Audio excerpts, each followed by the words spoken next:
August 9th, 1942. As the siege of Stalingrad continues, for the third time in this whole conflict, the first one being the isolation of von Manstein's 56th Motorized Army Corps along the shores of Lake Ladoga in the summer of 1941, and the second one being the Kalinin Pocket in early February of this year, I was saying that the Stavka, for the third time in this conflict, launched a well-coordinated attack that cut through the patrols of the 1st Panzer Army, rescuing and re-establishing a land-based connection with the isolated troops north and south of the Manych reservoir. I must confess that this attack was absolutely brilliantly executed. However, this attack came a tiny little bit too late, because by now the Axis intelligence reports that while the Red Army is fielding on the whole frontline almost 4.5 million men, the Axis powers combined have a total of over 5.5 million men.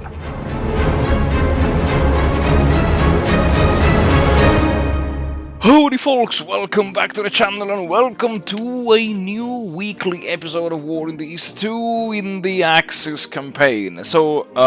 from this point on, I've decided to, let's say, resume the joint episode format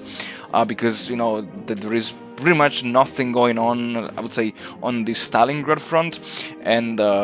yeah, that's why once Stalingrad will fall, there will be literally nothing going on in this sector of the front, and most likely I'm planning to redeploy the 4th Panzer Army south to maybe aid the 1st Panzer Army in its dash against the oil fields of Baku.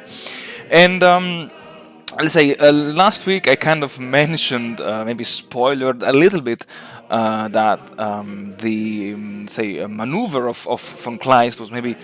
too much. It was too bold, too big, and I kind of maybe, yeah, exaggerated with the depth of the penetration behind enemy lines, and once again I underestimated the say, capacity, the ability of the Red Army to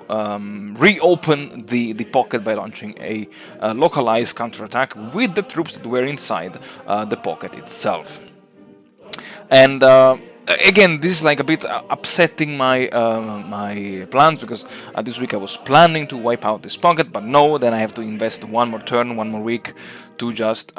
seal this pocket once again. And of course, this time around I will have to pay more attention in not just occupying and flipping hexes randomly and at will, but I will have to screen the pocket, at least with some regimented units. And then I realized while recording this episode that while at the beginning of the intro I said that the Axis now have over 5.5 million men and the Red Army has less than 4.5 or 4.4 million men on the map, I realized I never actually showed it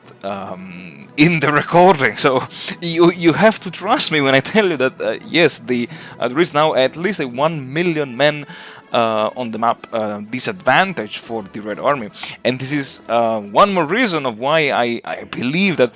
yeah, come on, like, this campaign is won.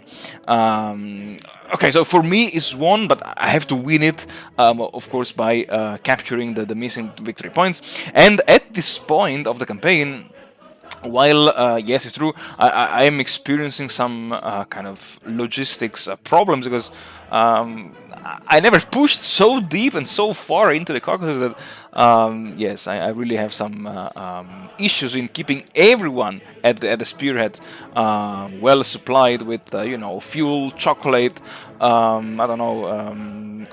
Panzer Chocolate or whatever it's called, the infamous drug that the Germans were using to sustain the advance of the troops. But besides that, yes, I was thinking that I could also march on Astrakhan at some point, because Astrakhan, I think it's worth 30 plus 6 points, and you know, every extra point it's good, especially because if I reach Astrakhan I might not need to reach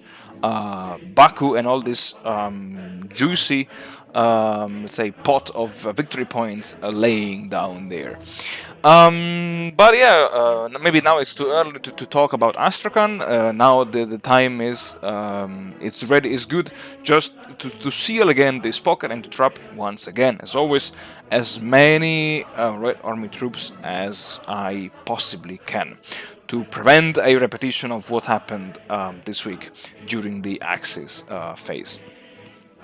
And having said that, folks, that's all that I have for you this week. And as always, thank you very much for watching. Thank you very much for supporting the channel. I wish you all the best, and well, stay safe, stay healthy, and I'll see you all again next week.